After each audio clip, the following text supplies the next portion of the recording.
I'm Sharon Goldberg. I'm an internal medicine physician. I've practiced medicine for 21 years, and my background is mostly academic, internal medicine, hospital-based, clinical research, and medical education. I'm a certified Microsoft small business specialist. I've worked on space station designing the cabling system for the airlock module, where I was responsible for EMI, EMC analysis, which is electromagnetic interference, electromagnetic compatibility. I am a professor in the Department of Epidemiology, Biostatistics, and Occupational Health, and I teach there both toxicology and health effects of electromagnetic radiation. My name is Daphne Tachover, and I'm the founder of an organization called We Are the Evidence. We are an organization that represents the many adults and unfortunately many children who have become very sick from wireless technology radiation. There seems to be a couple false Easter eggs being put out there right now. I want to make sure we dispel that right off the gate. The effects of wireless on health scientifically are very, very clear. So it's always pushed back to the definition of an acceptable level of radiation. And that's what this is, by the way. This is about radiation. Wireless radiation has biological effects, period. My name is Dr. Angie Kolbeck. I've been reviewing the studies showing the impacts of wireless radiation on our health, and there are now thousands of studies showing the following adverse health impacts to wireless radiation: cancer, oxidative damage, DNA failure. Things like memory, dizziness, anxiety, brain fog. Headaches, nosebleeds, cognitive problem, exhaustion. We have evidence of DNA damage, cardiomyopathy, which is the precursor of congestive heart failure. Short and long-term memory loss, decreased attention spans, lower reaction times, even involuntary contractions of muscles causing misalignments of spines and jaws. Breast cancer. We suddenly have breast cancer in women who have no DNA predisposition.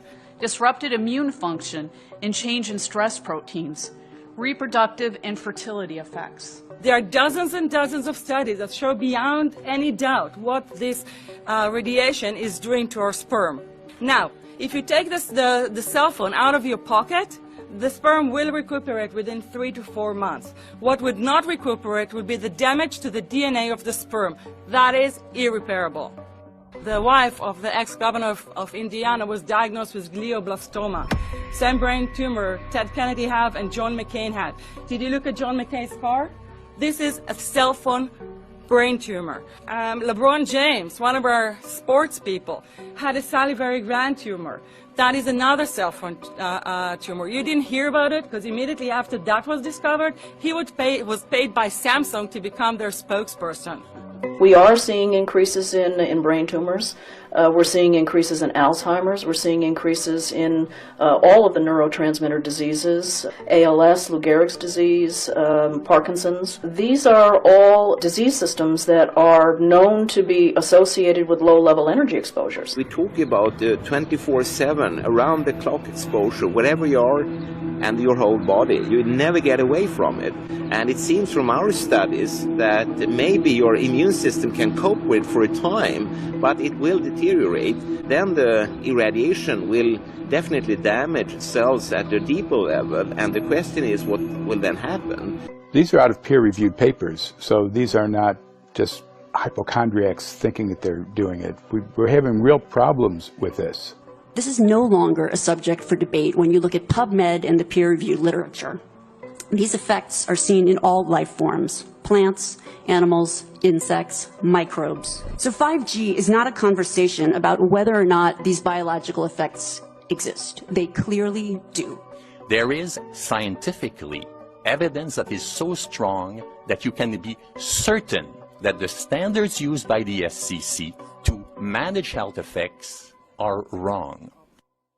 We need to start measuring how much radiation are people being exposed to before we roll out 5G.